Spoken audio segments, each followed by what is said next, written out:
Mohon maaf. Ini operator lampu kalau bisa matikan saja ini. Kita kayak di ruang disko.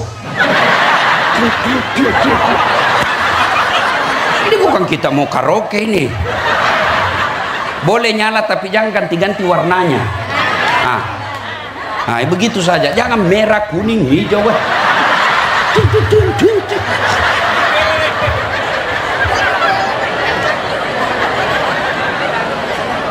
Dari tadi sebenarnya ini saya ada koreksi-koreksi sedikit. Saya datang tidak ada air di sampingku, sementara di samping ada.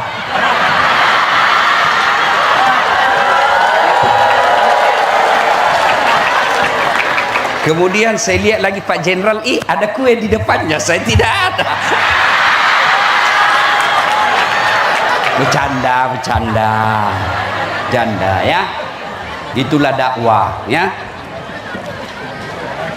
Ibu bisa tolak serangan fajar? 12 orang. Bisa tolak serangan fajar? 22 orang. Bapak-bapak bisa tolak serangan fajar? Masya Allah. Ya Allah, dengarlah janji hambamu malam ini. Kalau mereka ingkar janji di bulan 11 tanggal 27 yang akan datang, buat mereka hidupnya sengsara dunia akhirat. Nah, saya heran Pak. Nah, kau tidak kaya kalau kau terima itu. Tapi yang pasti 300.000 itu kau tolak atau kau terima menentukan masa depan bangsamu. Coba lihat sekarang anggota DPR kita Pak. Lain maunya rakyat, lain juga dia maunya. Kita mau turun sembako, dia tidak pikir. Kenapa? Karena dia pikir untuk apa saya urus kamu, kok sudah saya bayar. Makanya saudara-saudara sekalian, bulan 11 jangan terima serangan fajar. Ada lagi orang bilang begini, ini bukan serangan fajar Ustaz, ini sedekah subuh. Allah wala quwwata illa billah. Sudah rusak memang otaknya. Wa qala idzan bismillahirrahmanirrahim. Innallaha wa malaikatahu yusalluna 'alan nabi. Ya ayyuhalladzina amanu sallu 'alaihi wa sallimu taslima. Sesungguhnya Allah dan para malaikatnya bersalawat kepada Rasulullah Muhammad sallallahu alaihi wasallam. Maka wahai orang-orang yang beriman, bersalawatlah kalian kepada Rasulullah dengan sebaik-baik salawat. Maka saya mau aja salawat karena pahalanya banyak. Bisa salawat? Saya mau dengar kasih tanding ini malam. Mana lebih kencang suaranya emak-emak dengan bapak-bapak? Bisa tanding Pak? Yang merasa jenis kelamin laki-laki diam. Emak-emak dulu. Ras terkuat di bumi. Sen kanan belok kiri. Dikasih alis yang cantik masih juga dia reparasi. Ayo salawat dulu Ibu ya. Salatullah salamullah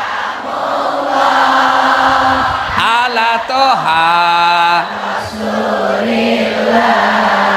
Salatullah salamullah ala Yasin Habibillah.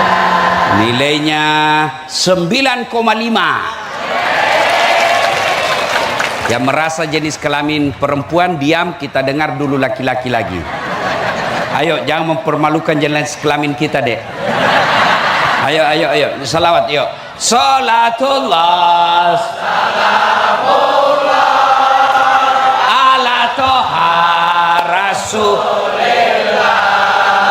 Salatullah salamullah ala Yasin. Nilainya 9,6.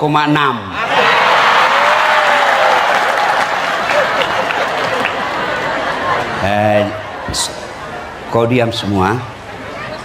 Kita dengar suaranya ini donatur kita yang di depan. Ini 7 orang ya. Kita dengar ya. Jangan diam. Kita dengar. Ayo Pak Jenderal. Bapak yang paling tinggi pangkat jenderal di sini Pak. Ayo. Salatul salamullah ala Rasulillah, salatullah salamullah ala yasin habibillah. Nilainya 9,9. Mohon maaf Pak, beliau yang ngundang saya. Ayo kita semua, adik-adik, orang tua, semuanya kita salawat bareng-bareng. Yang atas, yang bawah, ayo salawat bareng-bareng. Salatullah, salamullah, ala toha rasulillah. Salatullah, salamullah, ala yasin habibillah. Tawassalna bi bismillah wa bil hadi rasulillah wa kulli mujahidinillah bi ahlil badri ya Allah. Terima kasih Ibu Bapak, saudara-saudara sekalian yang insya Allah dimuliakan, dirahmati oleh Allah Subhanahu wa Ta'ala. Saya mau ajak panggil satu. Nih adik kecil, kau sini dulu. Sini. Ah, cepat kau masuk YouTubeku, jutaan yang nonton kamu. Cepat. Cepat. Sini. Ini acara apa? Acara maulid.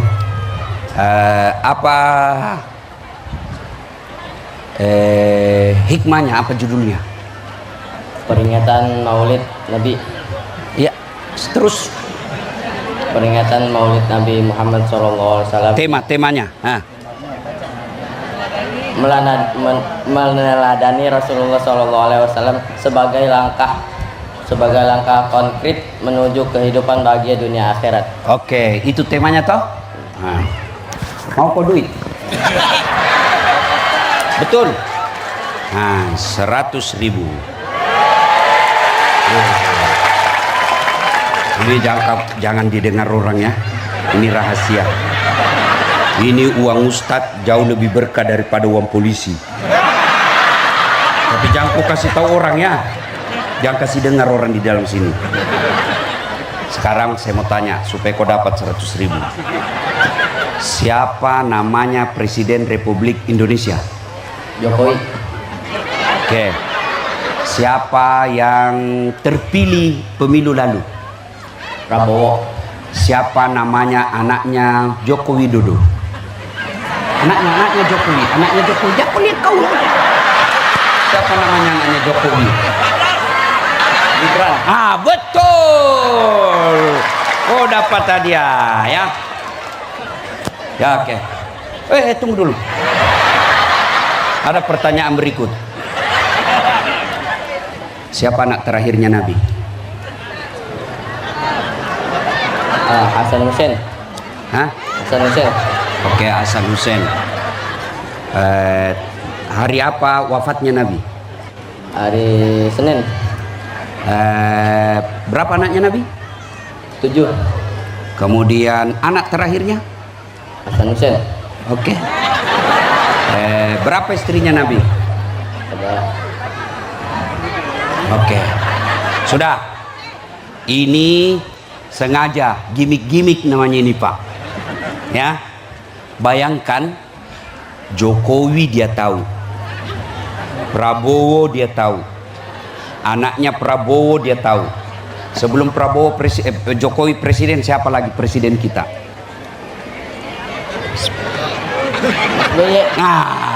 Coba. Itu dia tahu semua. Padahal demi Allah, SBY, Jokowi, Prabowo, Gibran, Dasat Latif sekalipun tidak sampean tidak dia urus kau nanti. Tapi Rasulullah yang memberimu syafaat ketika sholatmu ada bolong-bolong, syafaatnya Rasulullah yang akan tempal. Ketika umat nanti disiksa, Nabi minta ya Allah ringankan siksaannya. Itu Nabi Muhammad SAW. Tapi sejarah hidupnya kau tidak tahu. Ada tahu sedikit lah. Oke. Ini silakan deh. Siapa namamu tadi? Ajril. Ajril. Oke, silakan duduk. Itu yang masih muda, dan saya yakin kalau saya tanya orang tua di sini, ada yang mau jadi korban. Ada yang mau jadi korban. Ya muka-muka sakaratil maut. Ada yang jadi mau korban. Bapak mau enggak jadi korban? Anda mau dia. Ibu-ibu, ada mau uang 100? Ada ibu? Ada mau? 100.000. Ibu? Ada? Ah, ibu majelis taklim. Ah, ibu majelis taklim yang menyanyi tadi. Ibu-ibu mau? Ah, saya kasih ibu. Ah, enggak mau ditanya. Kalau begitu enggak usah saya kasih duit, saya tanya ibu. Istri ketiganya Nabi siapa? Nah, saya tetap kasih ibu. Uang berkah ibu. Ibu, Pak, inilah tujuannya maulid. Inilah tujuannya maulid, supaya kita dengar sejarah Nabi. Setelah dengar kita tahu, setelah tahu kita ikuti sesuai yang kita mampu.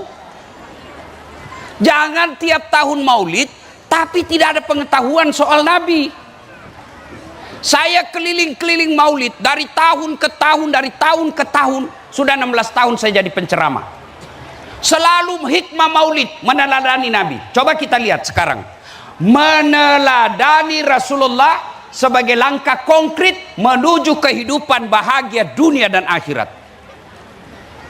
Tapi bagaimana kau mau teladani Nabi kalau sejarah Nabi kau tidak tahu?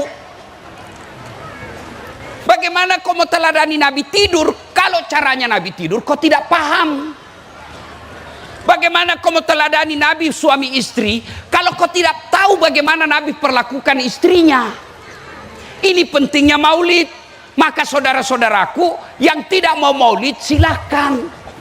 Itu tujuannya maulid. Supaya apa? Kita tahu sejarahnya Nabi. Anak-anak Nabi ada 7 orang, 3 laki-laki, 4 perempuan. Stop. Ada yang baru tahu toh 7 anaknya Nabi. Iya toh. Pertama Qasim, 3 laki-laki, 4 perempuan. Pertama Qasim, Abdullah, Ibrahim, Zainab, Ruqayyah, Ummu Kalsum, Fatimah. Ada tadi kau sebut namanya itu tadi, saya sebut nama anak-anak Nabi. Ada Hasan Hussein itu dek, cucunya Nabi. Ya, you understand? Yes. Tujuannya maulid. Nah sekarang karena waktu terbatas, selamat dunia akhirat. Apa itu selamat dunia akhirat? Ibu ada yang hafal doa selamat dunia akhirat? Apa? Hah? Wakina. Itu yang disebut doa sapu jagat. Tapi kan kita tidak tahu apa itu fid dunya hasanah. Apa sih yang disebut selamat di dunia? Lalu apa kaitannya dengan Nabi? Fid dunya hasanah itu menurut ulama ada 4 perkara. Kalau kalian mau selamat bahagia dunia itu minimal 4 hal kamu harus miliki. 1, apa itu? Punya pasangan yang soleh dan soleha. Punya istri yang soleha, punya suami yang soleh. Yeay. Kenapa orang setelah menikah jauh dari bahagia? Padahal hartanya banyak, tinggi jabatannya, mobilnya lengkap, rumahnya mewah, tempat tidurnya spring bed, pembantunya 2, babysitternya 4. Tapi suami istri saling menghina. Kenapa? Karena dia tidak mencontoh Nabi. Ya dia contoh siapa? Sinetron. Ya, bermula dari salah memilih pasangan. Orang tua sekarang memilihkan jodoh untuk anaknya. Apa yang ditanya? Apa kerjanya? Kamu suka enggak? Orang tua dulu enggak ada cinta-cinta, tapi setia hingga akhir. Enggak ada pacar-pacaran, Apa betul Ustaz tidak pacaran bahagia? Saya buktinya. Saya tidak kenal istri saya waktu saya lamar. Tidak pernah ketemu. Tidak pernah lihat fotonya. Nanti selesai ijab kabul, masuk kamar, baru saya pertama kali lihat wajah saya. Saya bahagia. Sekarang anak-anak kita pacaran 4 tahun. Sudah menikah, baru 2 tahun cerai. Waktu mau menikah, dialah laki-laki yang terbaik buatku. Semenjak saya kenal dia, tak ada lagi laki-laki yang terbaik.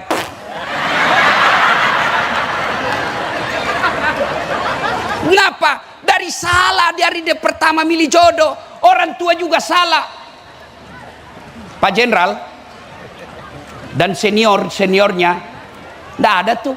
Paling orang tua, nak, itu ada sepupumu sudah gadis, saya nikahkan kamu. Tidak, orang tua dia bilang, tidak ada cinta. Tidak. Mereka perempuan dulu taat sama orang tuanya. Dengan niat apa? Takut dosa kepada orang tua. Siapapun dia pilihkan, dia saat. Akhirnya apa? Bahagia rumah tangganya. Sekarang 4 tahun pacaran. Selama pacaran saling menghina. Selama pacaran bohong. Selama pacaran 4 tahun 19 kali selingkuh. Kira-kira kau masih percaya suami begitu? Maka dia ahli sejarah. Kenapa? 19 kali dia ulang. Rasulullah, rumah tangganya, Bu, ibu-ibu, mudah-mudahan semua punya rezeki umur panjang. Pergi ke Madinah, lihat itu di samping Masjid Nabawi, ada di situ museum Rasulullah. Di situ kita bisa lihat miniatur rumahnya Rasul. Nabi kalau berdiri, kepalanya menyentuh langit-langit. Kakinya kalau sholat menyentuh kepalanya Aisyah karena kecilnya kamarnya. Tidur pakai pelepah daun kurma, bukan bantal. Setiap Nabi bangun ada bekas pelepah daun kurma di pipinya. Dalam keterbatasan ekonomi itu, beliau katakan, baiti jannati, rumahku laksana sorga bagiku. Sementara kita kasur spring bed, AC baik, farmer pak, harganya bukan dibeli pakai rupiah, belinya pakai dolar. Tapi apa? Tidak bisa tenang dalam rumahnya. Koreksi buat kita kalau kita. Maka di dunia hasanat itu punya istri yang baik. Ibu, mau jadi istri yang soleha? Istri yang soleha itu suaminya betah di rumah.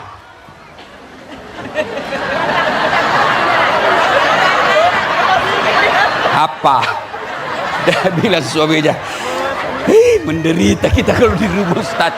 Sampai ada yang bilang, Ustaz, bolehkah kita itu nanti di sorga kalau ada istri kita minta tempat lain? Ayo ibu, ayo bu, kalau ibu mau tahu, ibu sebagai istri yang soleha, kalau suamimu betah di rumah, selalu gelisah mau pulang, itu wanita penghuni sorga. Tapi kalau tidak betah di rumah, perlu koreksi. Jangan marah ya bu ya, jangan marah. Ini tujuannya ceramah supaya ibu bawa pulang ada perubahan. Apalagi kalau ibu sudah 60 tahun ke atas, mau kemana ibu? Ada kawan saya tanya, kenapa sih kau jarang sekali ngopi di rumahmu? Kenapa kau tidak ngopi di rumahmu? Apa katanya? Ngopi di rumah Ustadz, kopi diminum, ngomelan dirasa. Hei bu, hei, mau jadi istri yang soleha? Bawa pulang besok, buat suamimu tenang di rumah. Datang suamimu marah-marah, kau peluk baik-baik. Bila kamu di sisiku, hati rasa syahdu. Mulai ketawa itu. Begitu dia duduk, belum selesai marahnya, kau peluk makin rapat, nyanyi lagi. Insaflah wahai ya ibu ya, itu lagu-lagu dulu ya, ibu-ibu dulu, ndak ada majelis taklimnya, lagu-lagunya dakwah. Kalau lagu ibu-ibu sekarang apa? Cikampek, Tasikmalaya, aku capek gara-gara dia. Gue apa kok dapat itu Cikampek? Bu, tahu berapa istrinya Nabi? Berapa? 11. Istri ketiganya Nabi, Bu, namanya Aisyah. Ya. Yuk. Dari 11 istri Nabi, yang paling dicintai Nabi namanya Khadijah. Sampai dalam Islam ada yang disebut tahun duka cita. Kenapa? Karena wafatnya Khadijah. Bu, apalagi bawaan Khadijah. Itu Khadijah, kalau datang suaminya dakwah, Khadijah sudah siap di rumahnya baskom. Ibu tahu baskom? Simpan baskom itu air hangat, datang Nabi duduk, masukkan kakinya Rasulullah, diurut-urut telapak kakinya. Hikmah maulid yang konkret. Malam ini, besok ibu beli baskom.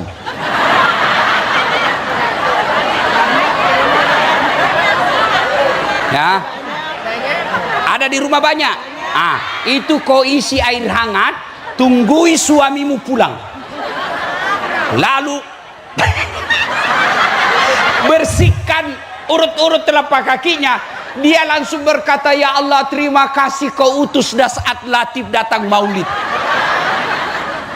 Tapi kalau ibu pulang ini tetap kasar sama suami, ada. Ibu, mau ndak ibu gampang masuk surga?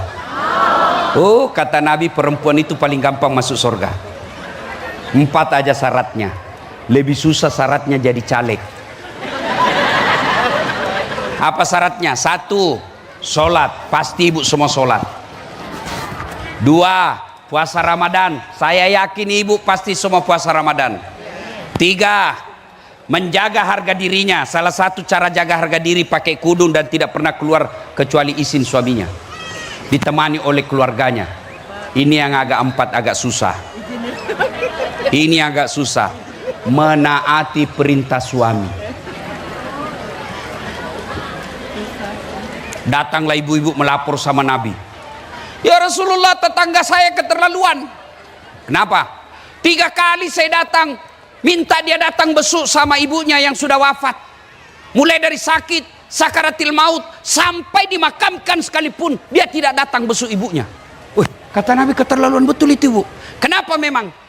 Dia dipesan kata suaminya, yang lagi pergi jihad, yang lagi pergi cari nafkah, jangan kau tinggalkan rumah sebelum saya pulang dari kerja. Begitu datang utusannya, sakit mamanya, dia bilang, saya mau sekali ke ibuku, tapi suamiku pesan tidak boleh keluar rumah. Mendengar ini, apakah Nabi marah? Subhanallah, Nabi justru menyampaikan diampuni ibu yang wafat karena punya anak istri yang taat terhadap perintah suaminya. Kira-kira masih ada perempuan begini? Masih ada? Masih ada? Saya mau tanya, ibu-ibu semua ini kan? Ibu-ibu semua ini kan? Ibu? Saya mau tanya ibu. Ibu pernah rasakan hamil? Enak enggak? Enggak toh? 9 bulan ibu jalan susah. Ibu-ibu selama hamil pernah enggak tengkurap? Berapa bulan? Berapa bulan ibu tengkurap? 9 bulan. Pernah melahirkan ibu? Enak enggak? Pilihan antara hidup dan mati.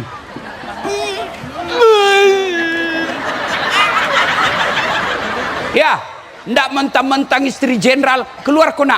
Ndak. Iya, Bu. Bahkan ada ibu-ibu meninggal melahirkan anaknya.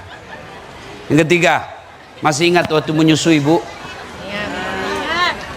Masih? Apalagi waktu tumbuh giginya.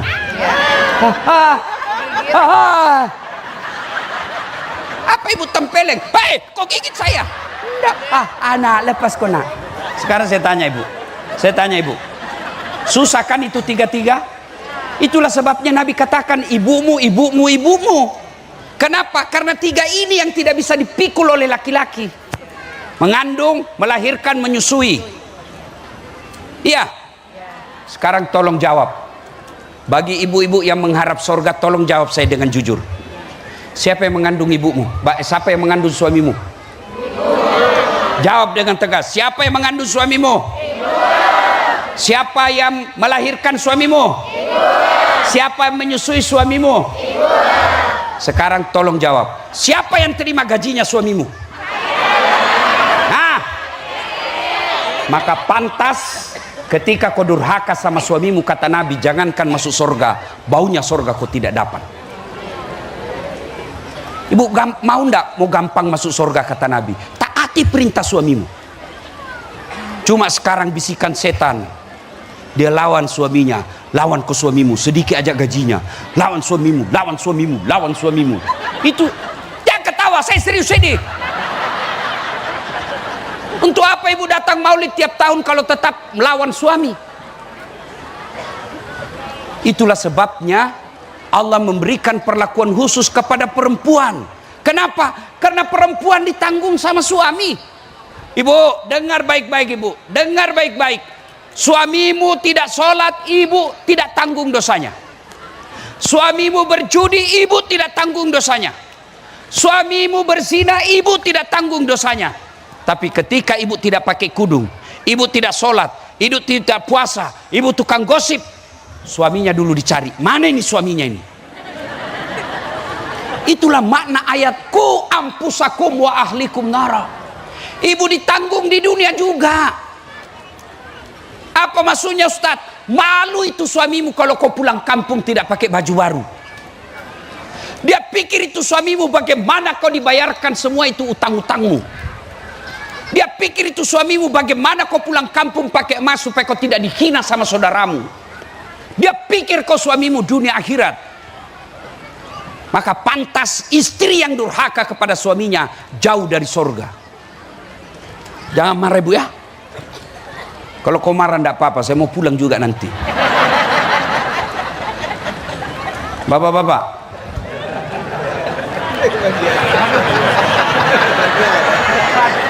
mau punya istri seperti Khadijah? Jawab dulu Pak. Mau punya istri seperti Khadijah? Siapa istrinya Khadijah? Siapa suaminya Khadijah? Siapa suaminya Khadijah? Pertanyaan buat bapak, sudahkah seperti sifat bapak dengan suaminya Khadijah? Tenang ibu, saya bela kau ini malam. Ibu, Pak, ingat waktu menikah? Ingat waktu menikah?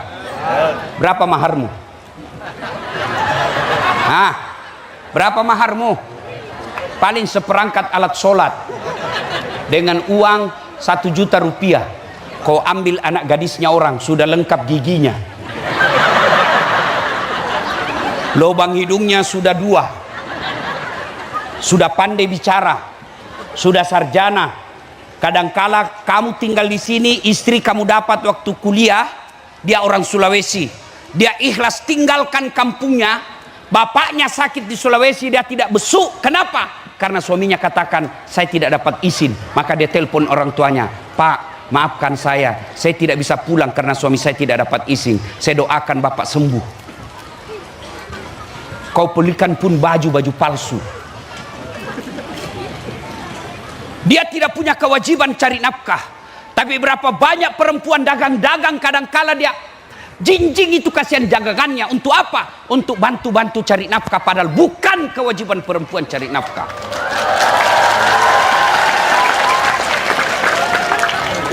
Tenang ibu, saya bela kau malam ini. Maka pantas, kata Nabi, bukan bagian dari umatku suami yang tidak tahu memuliakan istrinya. Bapak tahu itu Nabi berapa istrinya? 11. Tidak satu pun pernah mengatakan saya menyesal menikah dengan kau Muhammad. 11 istrinya. Bapak cuma 1.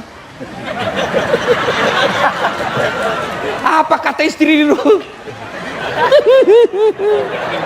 Nyesal sih menikah sama kau. Sudah gajimu jelek, sifatmu pula jelek, mukamu juga jelek, baumu juga jelek.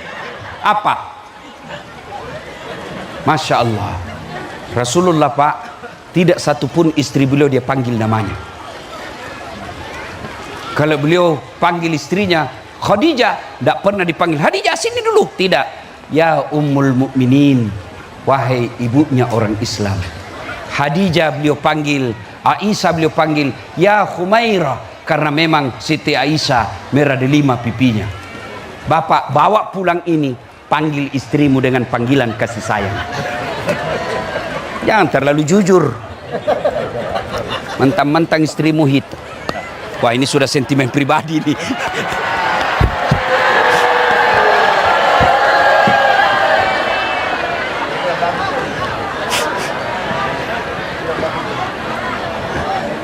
Cek, cek.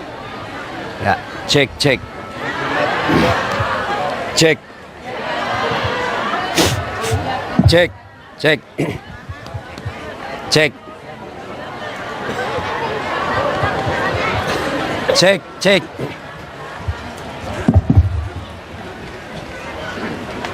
Ibu bapak, saudara-saudara sekalian, terutama ini kita kaum lelaki.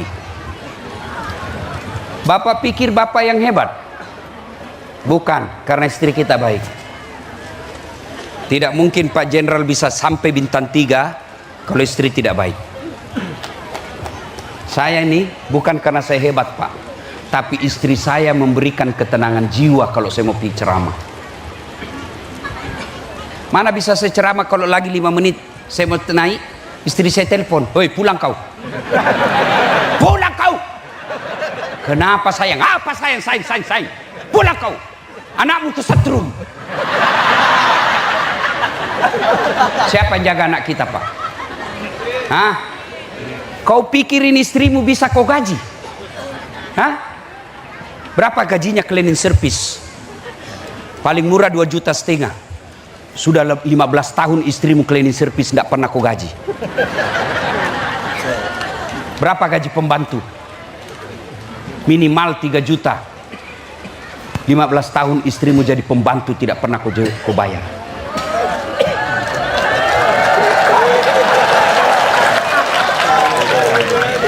Hei, berapa gaji babysitter?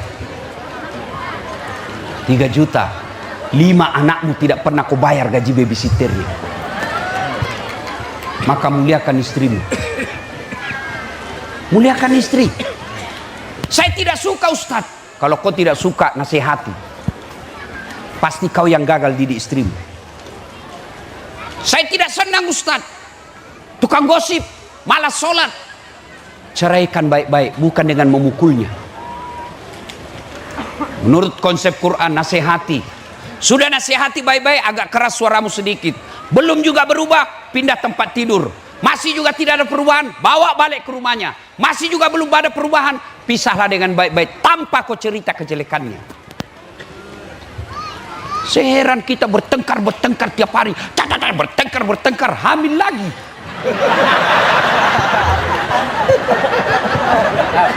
Hei, muliakan istri.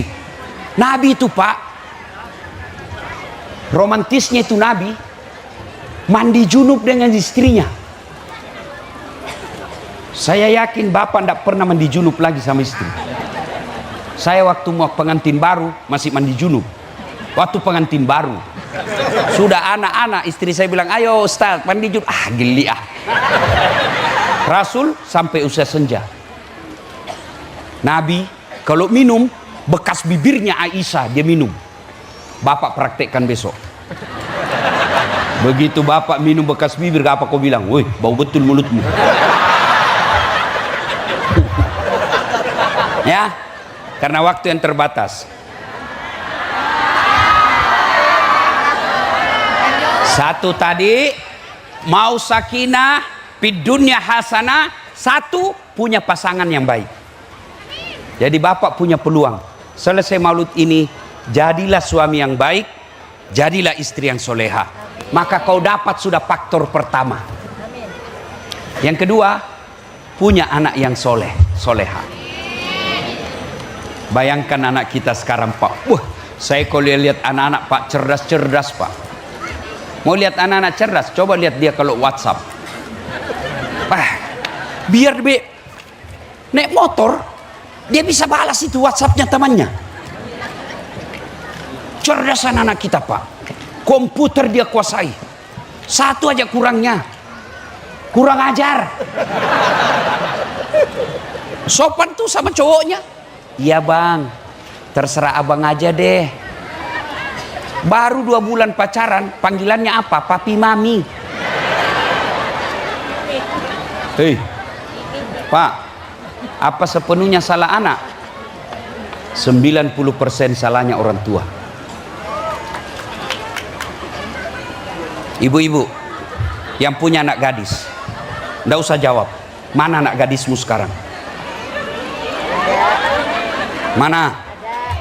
Dari 100 ibu-ibu yang ada, paling yang bawa anaknya 20 orang.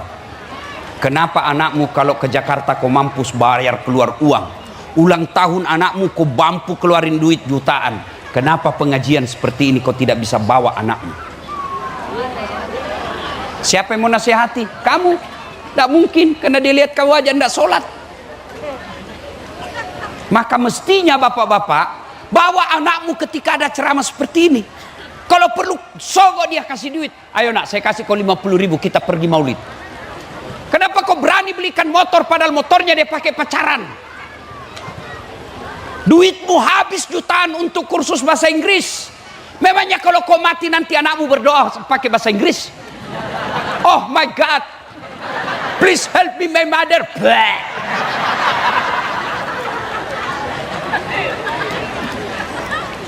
Pak, Bu, tolong jawab saya. Tolong jawab saya. Bisa ndak anak sampean jadi anggota DPR ndak pernah caleg? Bisa? Ndak mungkin. Bisa ndak anak ibu bapak jadi tentara tidak pernah lulus sekolah tentara? Ndak mungkin. Bisa ndak anak kita jadi dokter tidak pernah kuliah fakultas kedokteran? Tidak mungkin. Tapi bisa ndak anakmu soleh dan soleha meskipun ndak ada sekolah? Bisa. Mestinya menjadikan anak kita soleh dan soleha jauh lebih gampang daripada menjadikan anggota DPR. Saya lihat ibu saya dia jual kainnya untuk bisa sekolah anaknya. Dia jadi tukang cuci-cuci piring. Tapi apa dia bilang? Kalau saya tidak punya harta, suamiku tidak punya warisan, anakku saya urus, mudah-mudahan anakku nanti yang perbaiki hidupku. Alhamdulillah saya bikinkan masjid mewah. Bapakku saya bikinkan masjid. Padahal dulu tidak ada orang mau lihat orang tua saya. Maka ibu-ibu, anak tuh kekayaan kita. Ngapain ibu awasi suamimu? Jangan ketawa, saya serius ini. Apalagi suamimu yang sudah pensiun. Kau awasi HP-nya. Untuk apa kau jagai HP-nya? Nah kita lebih jaga HP daripada anak. Emang itu HP bisa ngajak kamu masuk neraka. Kelawan kau suamimu. Kenapa ada ini lope-lope? Ini namanya WhatsApp salah kirim. Kau maki-maki suamimu. Ngapain kau jagai HP-nya? Lebih anakmu kau jaga. Supaya apa? Kalau kau orang hina kau sekarang, kau berdoa anakmu soleh dan soleha, dia yang angkat kamu derajatmu, dia bawa kamu pergi haji dengan suamimu. Anak diurus pak. Kenapa orang setiap ketemu bertahun-tahun berpisah, dia tidak tanya berapa uangmu? Apa yang dia tanya? Anak. Kenapa? Karena anak itulah memang mengambil jiwa kebahagiaan kita. Kalau ada orang malas ngomong, suruh cerita anaknya, langsung ngomong itu. Wah, anak saya itu yang pertama cerdas Ustadz. Cuma kurang bergaul. Suami. Kawin lagi bu. Dia dengar istri saya ceramah begini. Dia bilang, jadi Ustadz, kalau saya duluan meninggal, kau kawin lagi. Saya peluk dia, saya bilang, kau dengar baik-baik sayangnya. Jangankan kau meninggal, kamu masih hidup saja, saya selalu berpikir kawin lagi. Apalagi kalau kau sudah mati. Maka ibu, anak pelihara. Anak dipelihara. Ini suamimu. Kau tidak bakal bawa dia masuk ke kubur. Siapa yang doakan? Anak. Hah. 3, karena waktu terbatas. Bu, sudah jam 10. Nah, yang ketiga, punya sahabat yang baik. Ibu-ibu tahu kulit kambing? Tahu kulit kambing bu? Ya, mau ndak ibu cium kulit kambing? Tapi coba kalau dia bersama Al-Quran, dia jadi sampul Quran, ibu cium kan? Mau dipakai, baru dibuka, sudah dipakai dicium lagi, simpan di atas tinggi. Kulit kambing disimpan tinggi. Kenapa? Karena dia bersama Quran. Ibu tahu drum? Drum ketemu kulit kambing jadi apa? Pung, dipukul setiap saat. Kenapa? Salah milih teman. Ibu-ibu, hati-hati milih teman. Kalau ibu berteman tukang gosip, lambat laun ibu pasti terlibat gosip. Ini nih kalau berkumpul begini, masih gosip itu begini. Dia tidak ngomong, tapi mukanya sinis. Dilihatin orang baru datang, mulai dari kepala sampai kaki dilihat-lihatin.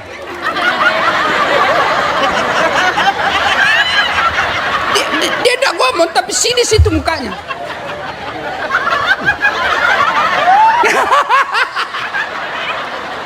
Saya aja lewat di sini masih ada yang gosip saya tadi. Itu juga bajunya yang di YouTube. Ada saya dengar tadi di sini, astagfirullah. Ustadz pun dia gosip, astagfirullah. Pak, hati-hati milih teman. Adik-adik, hati-hati milih teman. Ada orang tadi remaja masjid, ada orang tadi anak pondok. Begitu keluar berteman dengan orang yang tidak sholat, lambat laun kau tidak akan sholat.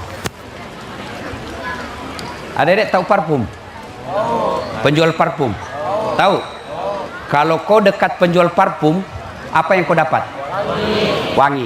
Dia tidak kasih kau parfumnya, tapi kau dapat wanginya. Adik-adik tahu pandai besi? Tahu pandai besi yang kerja-kerja panas itu? Apa kau dapat? Hawa panas. Itulah kata Nabi. Kalau kau berteman dengan penjual parfum, kalau kau tidak dapat parfumnya, kau dapat bau harumnya. Tapi kalau kau berteman dengan pandai besi, kalau kau tidak dapat apinya, hawa panasnya akan kena sama kamu. Kalau saya berjalan sama Pak Jenderal, begitu masuk perjalanan, Pak Jenderal, sedikit lagi asar, di mana bagus orang masuk sholat ini? Tidak mungkin saya pergi Jakarta sama Pak Jenderal. Pak Jenderal, di mana panti pijat yang bagus? Tidak mungkin. Iya kan, Bu-ibu? Berapa banyak akhirnya ibu-ibu majelis taklim yang tadinya akhlaknya baik, yang tadinya taat sama suaminya, akhirnya dikompori sama tetangganya yang sudah lawan suaminya. Lawan kau bodoh, kau lawan, bodoh, lawan. Hati-hati milih teman. Teman yang baik. Coba lihat. Bapak-bapak tahu temannya sahabat Nabi yang kita sebut kemudian sahabat? Umar bin Khattab, Abu Bakar Siddiq, bijaksana dalam mengambil keputusan dan melihat situasi. Umar bin Khattab, lambang ketegasan, maka Nabi memberikan nama Al-Faruq. Apa itu Al-Faruq? Yang tegas membedakan antara hak dan batil. Ada Utsman bin Affan, orang kaya yang dermawan, bukan orang kaya yang pelit. Ada Ali bin Abi Thalib, anak muda yang cerdas, sahabat-sahabat Nabi. Ada Abdurrahman bin Auf, orang kaya yang dermawan. Semua sahabat-sahabat Nabi orang baik. Maka dalam kepemimpinannya yang tidak sampai 40 tahun, berhasil membawa masyarakat jahiliyah menjadi masyarakat yang madani. Tidak punya tim sukses, tidak punya partai penyokong, tidak punya donatur yang bisa beli partai, tapi berhasil menjadi pemimpin yang sampai detik ini kepemimpinannya bukan hanya diakui oleh umatnya, tapi juga oleh mereka yang tidak menjadi umatnya. Kenapa? Karena punya sahabat-sahabat yang baik. Sayang pejabat-pejabat kita, siapa temannya? Kontraktor yang mikir jembatan. Bagaimana dia bisa ambil biaya di jembatan itu? Mestinya semennya 10 sak, dia pakai 5 sak saja. Siapa teman pejabat kita? Penjilat yang goblok. Mau jadi pejabat tapi tidak ada otak, maka dia memuji-muji hilang harga diri. Ya Pak, sudah betul Pak, siap.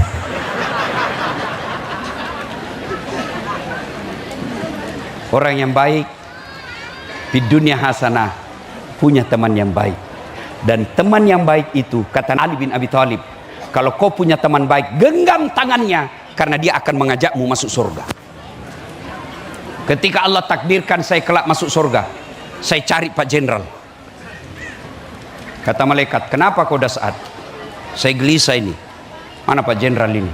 Beliau yang undang saya sampai situ. Saya ceramah maulid sehingga ada orang 30 di situ menjadi baik kepada suaminya, baik kepada istrinya. Gara-gara saya ceramah, dan itu jasa-jasanya Pak Jenderal. Malaikat katakan, wah masih banyak pertanyaannya selama Jenderal banyak masalahnya. Sudahlah. Waduh, tidak enak saya. Lalu Allah sampaikan, malaikat, angkat derajatnya Jenderal itu, bawa bersama Das'ad masuk surga, karena saya ingin menyempurnakan kebahagiaannya si Das'ad. Saya mau dia masuk surga, tidak ada lagi beban pikirannya. Itulah temannya. Bapak-bapak perlu bersahabat orang-orang baik seperti Das'ad Latif. Bapak lihat ulama traktir.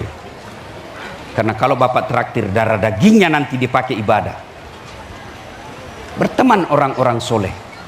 Dan bapak tahu, di padang mahsyar kelak, ketika sudah tidak ada perlindungan kecuali datangnya dari Allah, ada 7 orang dilindungi. Satu di antaranya mereka yang bertemu dan berpisah karena Allah, bersahabat karena Allah.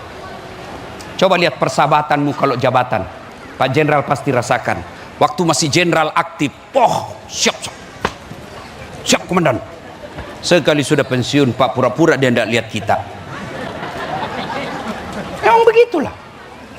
Tunggu aja nanti Bapak lihat pergantian presiden. Lihat aja Pak. Memang begitu dunia.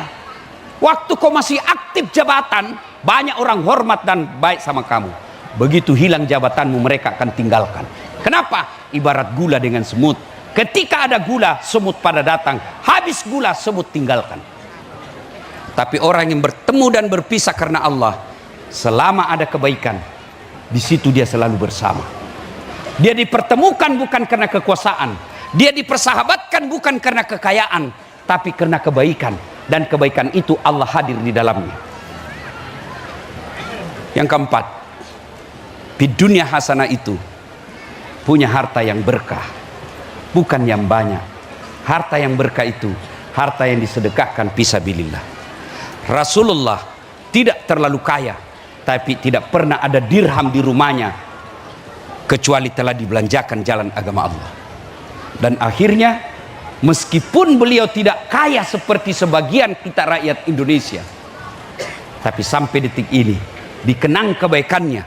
Bukan cuma dikenang kebaikannya, disebut saja namanya kita berdiri menghormati Rasulullah. Kenapa? Salah satu sifat keteladanannya dermawan. Saya mau tanya ibu-ibu. Ibu-ibu, senang enggak orang pelit? Antara kalau ibu disuruh pilih tetangga yang pelit dan dermawan, pilih mana? Pilih teman yang pelit atau dermawan?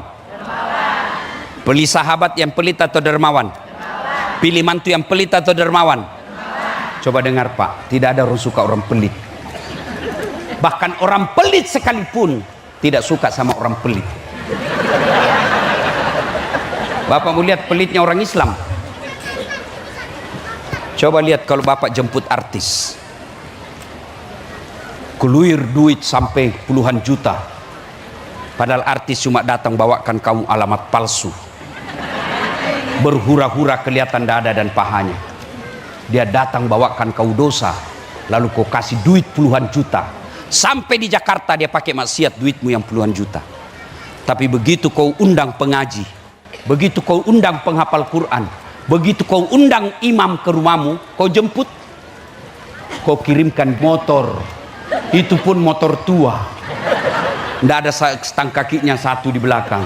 Terpaksa Pak Imam tak gantung kakinya, setengah mati dia pegang kesian, menjaga keseimbangan karena tidak ada stang kakinya satu. Hujan, terpaksa satu mantel berdua, setengah mati tunduk Pak Imam. Sudah sampai dek sedikit lagi Pak, sudah sampai dek sedikit lagi 2 tikungan. Basah semua bajunya. Sampai di rumah dia berdoa 1 jam salawatan, tidak ada kipas, panas pula, semua ketek basah. Sallallahu alaihi Begitu mau pulang kau kasih uang 50.000, kau rusak-rusak. Masuk. Begitu suaminya berkata, hei kenapa cuma 50? Kau hina itu. Dia doakan kau 1 jam, dia berkahi, dia salawati supaya datang ini malaikat hadir di rumah kita. Masa cuma 50 kau kasih? Apa dia bilang istrinya? Ya sudah, tambah di situ 2 sisir pisang. Kau ketawa karena kau begitu semua kelakuan. Ibu-ibu, harta yang bermanfaat, itulah kebahagiaan di dunia. Mau coba? Ibu kan bahagia kalau membuat orang tersenyum, orang yang dibantu. Ibu tidak pernah rasakan karena tidak pernah bersedekah. Tapi coba sedekah. Orang yang butuh bantuan lalu kita kasih, rasanya kita, wah saya bermanfaat hidup saya. Ibu-ibu, ini yang ada semua emas berliannya. Mohon maaf ibu ya. Kalau ibu meninggal siapa yang pakai emasnya bu? Anak, bukan istri kedua. Dia cabut itu, kata suamimu, ini cincin kawin kita dulu ibu. Dia cabut lagi gelangmu, ini dulu hadiah ulang tahun kita waktu ke Singapura ibu. Dia cabut pula kau punya kalung ini waktu kita pergi Dubai ibu. Terakhir dia cabut gigi palsumu. Sudah itu dia kumpul, 3 bulan kemudian ketemu teman SMA-nya yang sudah janda. Dewi itu amur yang masmu tadi dia cabut, dia bilang, dek ambil sudah ini, sudah meninggal yang punya. Daripada dinikmati istri kedua, mending ibu sedekah. Dan tidak ada orang bangkrut gara-gara sedekah. Ibu bapak tahu tidak penyesalan orang dalam kubur? Ketika sudah bangkit, dia berkata, wah malaikat saya di mana? Malaikat berkata, kau sudah mati dah saat.